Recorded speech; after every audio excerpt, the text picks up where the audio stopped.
Today's topic is something more of a symptom talk, right?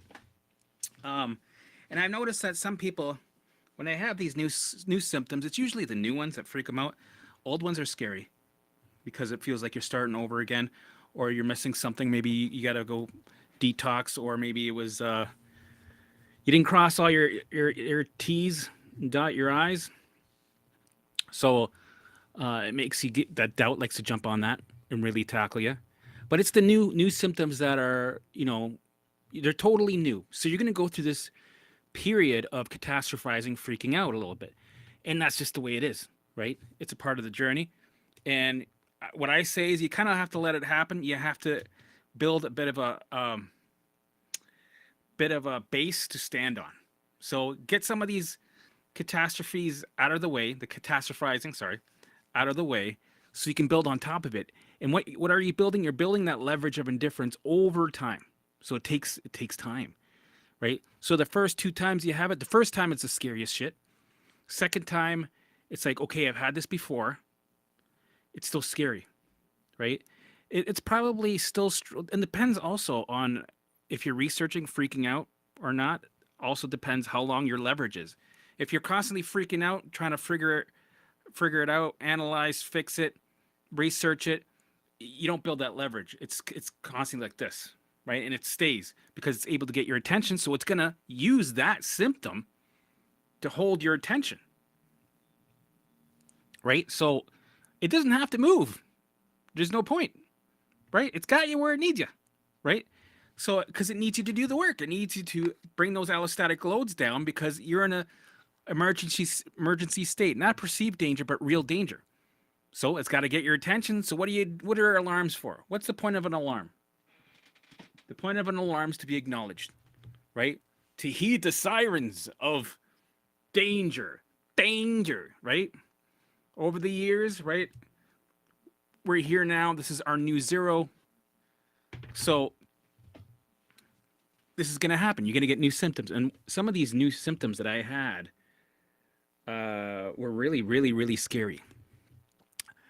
And I saw in the comments today somebody mentioned something that they dealt with head pressure, right? So I guess today we'll be talking about mostly the head pressure. It'll be a short one, right? So I had different types of head pressure, different types, right? And it's hard to just wrap it all into one. My head pressure was, let's go through them all the different kinds. I used to get head pressure every time I did visuals, right? I guess apparently it's a phenomenon that happens. It's normal. It's not dangerous, but it feels dangerous, right? DNRS, this is where Annie Hopper did a really good job of explaining it, that it's normal because a lot of people were freaking out in the forum, right? And there was a whole section in the forum about, do you get cracking sensations in the base of your skull, right? It literally goes, and do you get pressure, like your head feels like it's turning into like a balloon, like almost like a vacuum suction, like, right? And a couple of times when I was doing visuals, I had it didn't hurt, but it felt scary. So a couple of times, and I would feel high too. A couple of times I felt like high, and my chest would get a little tight, and I'd be like, what is this? Am I having a stroke? Right? That's the fear. That was the root fear. Am I about to, right? I remember I used to do my walk and talks which is my visuals. Sometimes most of the times I did them in my truck or my car. Actually, at that time it was my car. And then I'd be like, all right, I did my hour. I'm going to go do some more walk and talks. So I would do walking and talking, which is another form of visuals. And there was a couple of times where I'd be doing my visuals halfway in my walk, and I'd feel these fucked up sensations. And I'd be like, shit, I'm in the middle of nowhere. I think I'm going to drop. Something's happening. I think I'm having a stroke. I think it's, going to happen. I'm a loaded gun. I'm going to be, right? You get this images of this artery going, the clot going, and you think, if I hurry up and go to the car and go to the hospital, they can get this clot out, right? This is the way you're thinking, right? And you picture it while you're walking, going.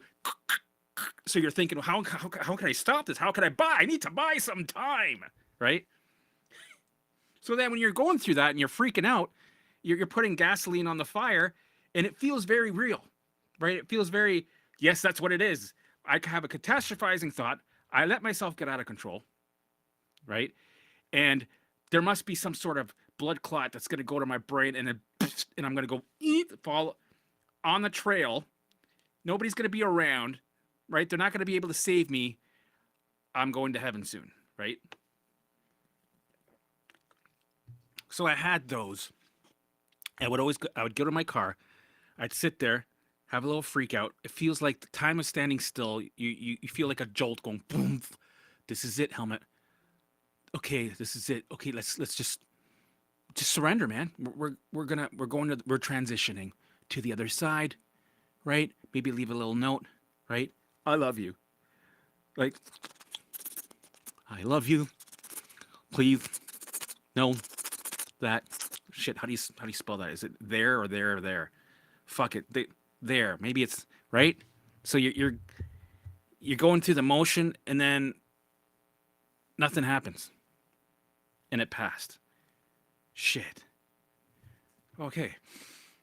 What the hell was that? That's not a panic attack. I know what a panic attack is. That's not a panic attack. That's some fucked up shit. And then, I got the reassurance online saying, yeah, that will happen. It's part of the journey. Your brain actually shrinks. Parts of your brain shrinks and moves around, right? The amygdala, well, you get the prefrontal cortex. Some things get bigger.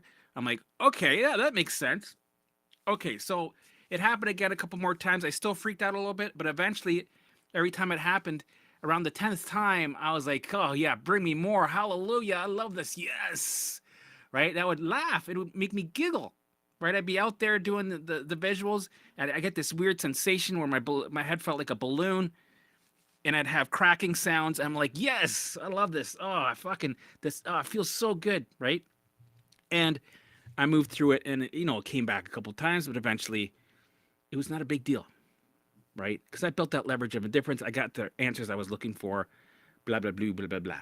But there are times when you have these symptoms where you're in limbo land. You don't get any answers. And you got to be willing to sit without any answers, because the brain's like, are we going to fight or flee?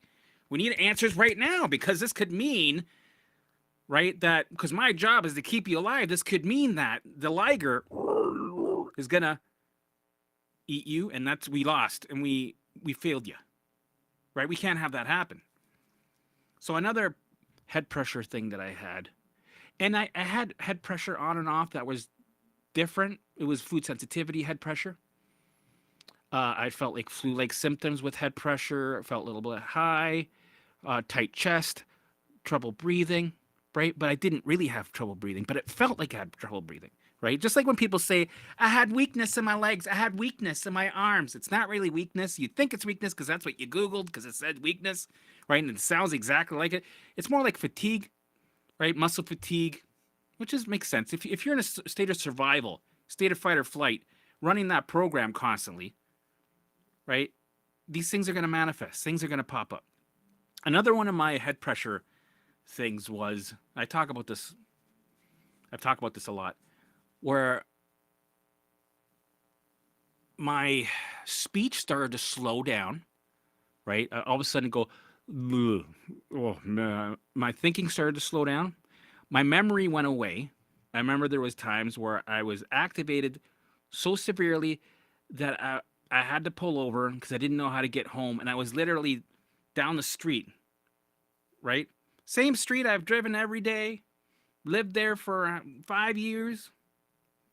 Right? And all of a sudden, I did not know how to get home. I did not know where I was. I knew what my name was, but it was like a different memory loss. I didn't know how to get home. Where am I? I've never seen this house before. Where is this? People are like, hi, Helmut. Who the fuck are you? Right?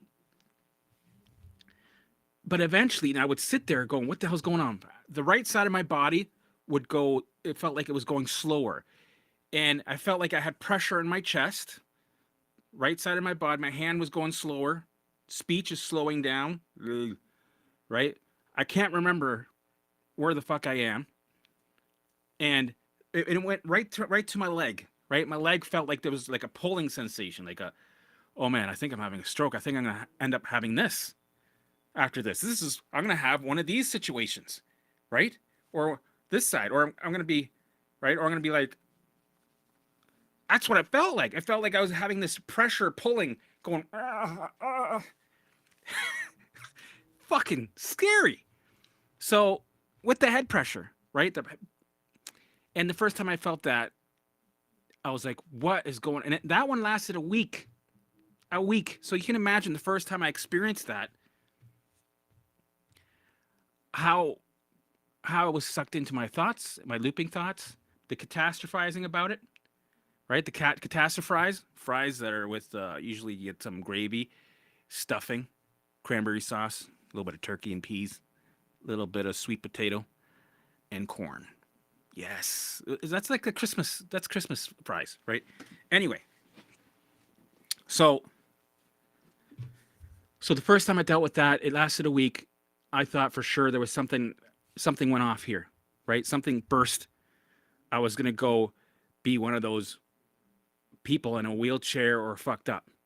Like something burst, aneurysm, half a stroke, right? And then, so I freaked. Of course, the first time I had it, I catastrophized about it. It lasted a week. But the thing is, while it came, maybe that day might have been a write-off, a full-out, scary write-off. But I still did my visuals. Believe it or not, I did. I still did my visuals. I still went for a walk. I still did the things, right? Because at that point, I think this was a year and a half or a year into this journey. At that point, I had a lot of fucked up symptoms, right? Where I thought I was going to die. Where I thought in 5 minutes, that's it. I better say my I love yous, right? So I've experienced this with other symptoms. So I thought, okay, this is fucked up. This is really intense, really crazy. Like I'm into this journey a year. You think it'd let off a little bit, but no, now I got something new that's really insane. But some of those other things were also insane. And they passed. And I had them come in and out 1,000 times. And now I'm indifferent to them. So we got this new thing, and this is what it is, right? It loses its supply of alarms to get your attention. Once you build that leverage of indifference, right? And it turns that alarm off because it's not, that alarm's not able to get your attention anymore, right? It's got to find another way to get your attention. So this thing that it used to use to get your attention is useless. Since we're not out of the woods yet, let's say you're here because you've been doing the work for a year, right? It still has to get your attention. We're still near 1,000. When you're at 0, it stops trying to get your attention. But here, you're not out of the woods. It's got to find something more intense or something else. And this was my head pressure, half of my body, right? Dealing with interesting sensations. So at the beginning, I was catastrophizing about it. The day was a write-off, but it wasn't. It was very important. That day was a very important day because it was the beginning of setting the groundwork of that leverage of indifference over time. And it was important because I allowed it to do its thing while engaging in my routine. I had no other choice, right? I allowed it to do its thing while engaging in my routine, which is, your lifeline, right? Right?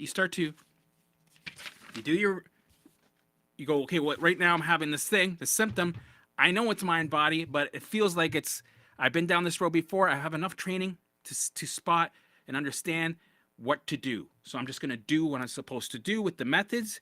I see there, it says, go for your walk and talks, right? And we got to do our elevating later. We got to do some dancing later. Okay, we're going to do this, right? Was it hard? It was the hardest thing in the world, right? Because you're freaking out. The OCD looping thoughts are going, Mayday, Mayday. This is serious. You need to go to the hospital. This is going to, right? In the beginning, I went to the hospital 3 times a week, right? 3 times a week. Eventually, it was once a month and then 0, right? You're human. You're not perfect. You're gonna slip. You're gonna have your freakouts. But so, okay, let's have them. So we can build the groundwork and build that leverage slowly of indifference. And the only way you do that, right? The only way to do that is to have that thing that's freaking you out, that new symptom. It needs to go and come back. You're right. So that's another level of bullshit because it's finally gone. Finally, yes, we made it. We survived, right? You get some relief. Oh my goodness, that was right. I'm dealing with my old symptoms. I can, okay, they're hell, right? My gut, my stinky farts, my derealization, my brain fog, my tight chest. Yeah. Tight chest, whatever. I'll deal with my tight chest. But that, I don't want that to come back again, right? Next week it comes back, right? So you got to go through that. You need to go through it. But the thing is, we're going to change our response to that. We're going to try our best not to white knuckle. It's okay if you do a little bit to white knuckle survive through. You're going to. The first couple of times, it'll be like 80% survive. Not probably 90% survive, 10% allowing and surrendering, right? Second time it comes in, 50-50, probably, right? Third time, maybe 50-50 again, right? Because it's scary. Maybe 50-50 for 4 times. And then, the 8th time, you're maybe 80-20, right? And then it stays 80-20 for a while. And that's good if that's good enough. It doesn't have to be 100%, right? So, right, allowing building that endeavor. It's still going to build that, right? It might be building a little bit, the incline might be a little bit longer, right? But you're moving forward. It's small, but you're moving forward, right? So this is why you need to have that symptom come back, let's say 50 more times. Because every time it comes back, it's prime time, right? It's prime time to send that new way of responding of safety. So you're sending a message of safety while you're in the danger, right? Every time it comes back, it's an opportunity to update the program. You need to update the program. We need the symptom to be there, right? So we can't update it. You can't just, right? We can't. We need that symptom to come back, scream in our face. We open that door. Okay, here you are, right? Right? We need that to be there because that's an opportunity for you to change the way you react, to become indifferent, to become friends with it, to invite it for tea. Go, no, you know what? I'm not going to push you away. I'm not going to force you out, right? I'm not going to look for an emotion to release it, right? No, I'm not going to micromanage it, right? I'm just going to let it do its thing and allow, right? Let it do its thing, not analyze it, figure out, fix it, micromanage it. Is this anger? Is this fear? I think it's fear. No, I think maybe it's a suppressed emotion from when I was a kid. I got to find out, is it that anger? Maybe I'm dealing with that unicorn. I got to dig. I got to start digging. I got to force it out. I got to find out, right? That's what I'm seeing a lot of people doing. They understand, yeah, okay, it's a shadow. It's coming up. We got to feel it. So, right? So it can finish its process and that energy will die out on its own. Good. But you know what? Stop looking for it. And don't get too complicated about it. Well, this doesn't feel legit. This thing is not enough. Is it scaring you? Yeah. Good enough, right? For me, 18 other symptoms. You always got 1,000 different symptoms sitting on your plate, right? Let me get the plate. I know I repeat this constantly, but I think people don't mind if I repeat stuff because I needed it. So I'm repeating. So just work with what the brain sends you on the plate, right? And if there's some stuff that's too heavy duty, you don't have to allow it all. Maybe allow maybe 30 seconds, right? Okay, that's it. No. But guess what? We got 1,000 other symptoms on our plate. 1,000 other symptoms, 1,000 other sensations that we don't like that are scaring the shit out of us, literally, right? Right? Even the shit in the toilet, right? The palpitations, the heart pain, the stabbing pain. There you go. There's your opportunities. Start allowing that, right? Start allowing the low-hanging fruit if that makes things a little easier, right? You're still allowing. You don't have to figure out what it is that you're allowing. Like for me, whatever. Okay, what's that? I don't know what the fuck that is. Okay, that's okay. Come here, right? Limby, send it to me. Send it. I don't know what that is. Okay, I don't know what that is. Right? It could be even a big question mark in a cloud going whatever. Let's allow it. Let's let it do its thing with no strings attached. Here's another thing. We're not trying to get rid of it. There's no strings attached. There's no small fine print. We're not doing the allowing to get rid of the symptom, because if you do, it becomes a hack. Just like anything else, just like the activation of the vagus nerve, just like the breath work that you're trying to do to get rid of something, right? We don't want to do that. We want to authentically allow something to be there and become your friend. You got, right? You tell it, move in, right? We got room here. You can move in, right? It becomes part of the furniture, right? You go, I have an open door policy. You can come in anytime you want. Actually, we're going to take the doors off the hinges, right? So you can just come in all the time. Actually, I'm going to be looking for you. Where are you? Where'd you go? Where are you? Right? I'm going to be that crazy ex, right? That's controlling. He always wants to know where you are, right? I'll be like that. Like, where the fuck are you? We had a deal. You're supposed to be here today. You're supposed to be here for the next 6 months, right? We really take away the resistance. We act like a bit of a crazy ex, right? Like, you're supposed to be here every day for the next 6 months and you're gone. That's bullshit. We had a deal, right?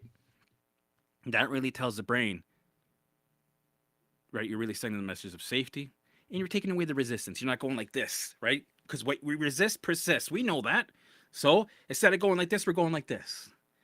And me, I always like to take things 10 steps further and going, come here. No, fuck, come here. Come here. Come here, right? It's like you're pulling on going, no, here now. I love you, right? So you let it do its thing. After, it showed up 15 times. And the thing is, it will pass. That's the thing. 9 times out of 8, it will pass. And there's these times, right? Because we have setbacks, we have spikes, we have the ebbs and flows of recovery, right? I had an ebb / spike / setback, whatever you want to call it, flare, right? That lasted me 8 months straight with no pause button, right? I did experience other setbacks before, and I did experience other setbacks after that were quicker, that lasted 3 days to a week, right? Those are the averages. 3 days to a week. Then it passes. But there are going to be ones that are full-on setbacks, right? Where you didn't have it, now you have it, it stays, and then it goes. One was eight months.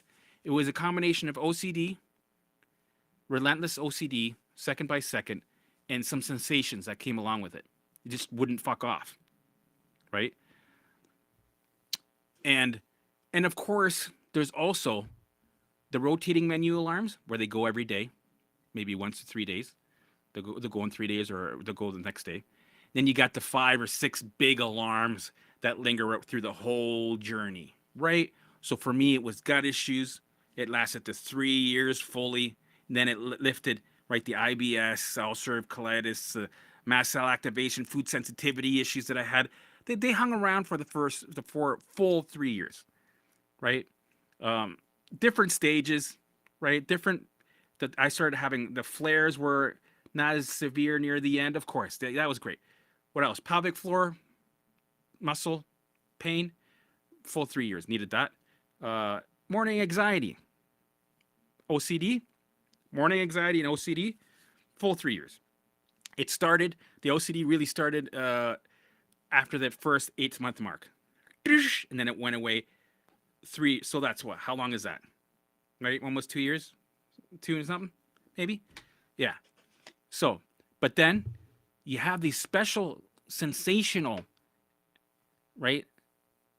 Horrible sensational setbacks where it's an ebb that can last and linger. For me, it was 8 months. And when that happens to you, you think, I'm a special case. I think this is stuck here forever. I think that's a big thing. It doesn't have to hurt. That's another thing. It doesn't have to be something that's painful. It could be very light, a very light sensation. But we freak out because it implies something else. Right? What is this? It's very light. Oh, very light tingling here. Oh, a little numbness. What is this? What is this implying? You know what? Our brain goes to, right? Our brain goes to ALS. A little bit of twitch. There was a little bit of twitch. ALS, MS, MBC, right? Right? It goes to the extreme. It doesn't have to hurt. So imagine, like we should be getting medals. Like I've said this so many times, we should be getting medals, gold medals, a parade every year. We should have a street named after us. We should get $1 million put in the bank every week because of the bullshit that we go through. Number one, and number two, how the hell were we able to stay on track? That's the challenge. Stay on track and overcome this shit by staying on track. Right? When you're getting hit with these symptoms, sensations, thoughts, OCD looping thoughts constantly, no pause button. Right? It's like constantly, right? No pause button. No, the pause button moves all the time when you try to, right? It's like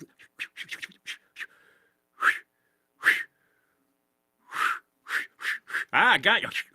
Right? But eventually it does go away and you get relief. But the thing is, you're going to suffer, right? Because it's going to fuck with you. The thoughts about the symptom and the symptom tag team together, and then they gangbang you, right? They're like, oh yeah, oh yeah, right? And that's the hardest part. When they both, the physical and the mental shit, join forces. That's the kind of shit I was dealing with constantly. And man, people deserve a lot of respect that are going through this. A lot of respect. And still sticking to it. Still doing the work every day. The everyday work. There's work involved. You can't just live life, right? And just, no, you're going to get sucked in. That brain's going to hijack you and you're going to go down a rabbit hole. So you need to do your steps, do the work, right? Allow what you can when you can. And those things that you can allow them, right? And find that sweet spot. For me was 30 seconds to 5 minutes max. So it was on average 30 seconds to 3 minutes of picturing of going through my chest, out through the back, because we're letting that energy flow. We're not trying to stop it or force it out, right? We're letting that energy flow, letting it do its thing, right? This lets the system finally calm down out of survival into ease. Right? And it goes back to zero and it gets hardwired here. And this is your new state. Symptoms get turned off one after the alarms get turned off, right? And there is a period where it has to integrate. So you're going to have setbacks. You're going to have symptoms come back. It's going to ask you, it's going to check in on you. Are you sure you want to? We're busy building that neural pathway. And from what I see, you know, we've processed those allostatic loads. You're down to here now. This is great. You've done the work. You've done a lot of the shadow work. You're becoming your authentic self. Symptoms are going away. Yeah, but it's gonna linger a little bit. A couple symptoms are gonna linger. We're gonna, you know, you might have some setbacks here and there, but this is the journey. Don't expect to get relief, right? This is the journey right here. Don't expect to get relief in between that. That's not a good sign. We don't want to have, no, because that's the work, right? Getting to work means symptoms. We're getting to work, right? That's good. But don't micromanage it or try to figure it out, right? The head pressure, like a lot of this stuff is very intense, very scary, right? But it's irrelevant because this is all up to you. You have to become your own guide. You have to find out yourself. You have to go through this yourself, right? This is where you got to walk the walk. We kind of give you tips on our experiences, and then Sam gives the science of it. But the rest of it, you got to do. You got to experience it, right? You need to do all the wrong things and maybe slip here and there and catch yourself researching a little bit, catastrophizing a little bit, doubting a lot. So we need lots of doubt, right? And you have to learn to allow the doubt to be there without trying to get rid of the doubt or trying to crush the doubt. You got to let it be there. See, this journey is really teaching you, right? The fear and the OCD looping thoughts is the ultimate teacher because it keeps you there, right? It keeps you there doing the methods. So there's no other way. You got to do the methods and you got to be consistent every day, every second, every third second. And eventually the alarms turn off one at a time and you get your freedom, right? and in all the symptoms that you had, you're a master of all of them. You're indifferent to all of them, right? It doesn't nothing can touch you. It's amazing. So head pressure, I had all kinds of different versions of it. I named I think two versions, right? Two versions. Head pressure can be very scary, but it's not. But it can convince you, and it'll piggyback some sort of doubt or catastrophizing thought of what's to come, right? And if you think about it, the pressure, it doesn't really hurt, but what is it foreshadowing? That's what freaks you out, right? You'd almost rather have something hurt and know it's not going to go anywhere else except the hurt, the pain that you're feeling, instead of having something that's, a little tickle, a little itch inside your rectum, or an itch that's here. Well, how is this? I have internal itch inside, right inside of my organ. I wish I could scratch it. There's right beside my liver. I want to scratch my liver, right? Even though it doesn't hurt, it can drive you mad. That's the thing. These symptoms can drive us mad. That's their job, to get your attention. Isn't it working? Look how much attention. Look how you're obsessing about that, right? Are you upset? Yeah, but no. I don't think it's about that. Yeah, no, I get it. I know what you're saying, but I feel I have to do something now. I have to do. Yeah, but it's getting your attention. I don't care about that. Look at this is no. I'm not buying that. I'm not buying that, sir. I don't care. It's not convincing. I'm not convinced. Okay, I'm not convinced, right? And then when it passes, they laugh. No, yeah, no, totally. No, I totally fell for it. Yeah, I totally. Yeah, it got my attention. Right, totally. I see what you're saying, and I'm feeling, and I'm actually grateful. This is good. This is good. This is good because this is like you said. This is how you learn. You build. You build the. Yes, right. You build. Right. How many times can I say the build? Can you build, right?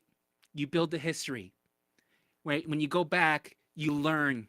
You build the history. Then you learn, right? And then, even though you learn, after you built the history, you learn. And see how long I can fucking drag that out, right? Let's say you do build the history and you learn, right? When you're in the thick of this shit, it's gonna make you forget, right? That's why I love it, right? It makes you forget. You learn this massive thing. It's life changing, right? This golden nugget, right? And during your visuals, you got this download, this golden nugget. It's amazing. It was handed to you. You're like, oh man, it makes so much sense. Yes, I'm building the leverage. Oh fuck, I can feel it. I feel like I'm feeling a lot of confidence, right? I'm stepping into myself. Right, I'm stepping into my higher self. I got confidence. Yeah. 5 minutes later, you're freaking out again. You totally forgot everything you just learned. It does that. It blocks what you just learned. It makes you forget shit. Like there was times during my journey, 2.5 years into this shit. 2.5, like I knew this shit like the back of my back. Doesn't matter, right? I knew all the allowing. I was like, yeah, fuck. Oh yeah, bring it. Okay, we're. Oh yeah, fine. No, it doesn't matter. All of a sudden you're like, what? How do I allow? How the? Okay, okay. So hold on. Oh my, I don't like this. So you gotta stop it, right, dude? No, don't listen. That's why you gotta get some post-it notes, right? Right. I'll tell you something. People thought I was crazy, and there was a period where I think I probably went crazy with the OCD looping thoughts. And the thing is, it will make you forget shit, right? So I would have, I'll try to mimic, right? My car, on my dashboard, I had probably 20 to 50 post-it notes. I also had a bunch of different reminders here.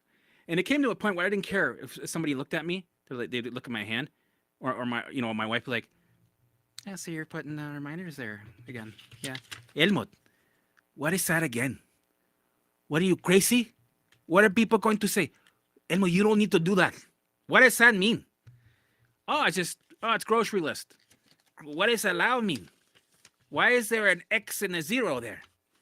What I said, why are you doing that, Helmut? What is that? Come on, please. You're giving me anxiety looking at you writing these crazy things on your hand, right? And then she'd be sitting in the, hold on, I just dropped some. She'd be sitting in the passenger seat, right? Looking at the dashboard, going, Helmut, what is going on? You okay? Yeah, I'm good. Let's go. We're going grocery shopping, right? We're going grocery shopping, right? Right? And then there'll be like a post-it note on a post-it note because I just had to keep going. I had a big list, right? It would go down to here, and then when it was the AC, I put the AC on because it's in the dead heat of the summer, and it'd be like, while I'd be driving, my mom would be like, Helmut, come on, Helmut, what is this? Why is this? Right? I'm like, oh, it's just here. Let me put that down. I take one down. There's still 19 and a half there. Brutal. Anyway, all right, I gotta cut this short. I have somebody helping me install my computer so I can do this better. All right, I want to do some shout outs quick. Say hi to some people. Right. Hey, what's going on? Yeah. All right. Oh yeah, head pressure. Yeah, head pressure 24/7 for me, and I guess it's from the. Yeah, I think I had that too. Right? They say blah blah blah blah. Hard to really know. Hey Sam. Hold on. I'm going to do a video on it. Okay, good. Yes, Sam's on it. She'll put all the science into it. Like, share, and subscribe, please. Thank you. Apparently, I would say 80% of my viewers aren't subscribed. So imagine. Please do a video on how to deal with burnout. Got bad long COVID due to it, and now fatigue. Yeah, we could do that. I think Sam, she can probably do a video on that. Sam.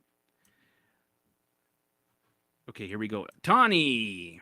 I had it in the beginning in the familiar places, but no idea where I was or how to get home. Yes.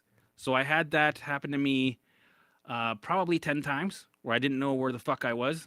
And then I had to wait. I had to literally wait in my car, wait a half an hour, and then my memory came back online. I was like, oh shit, I'm like 2 minutes away from home. All right, let's go. Right. And after it, it happens 10 times, you don't freak out as much. But the first couple of times, brutal. All right, guys, I'm going to get back online tomorrow. Oh, today we're doing live dancing at 3:30 Eastern time.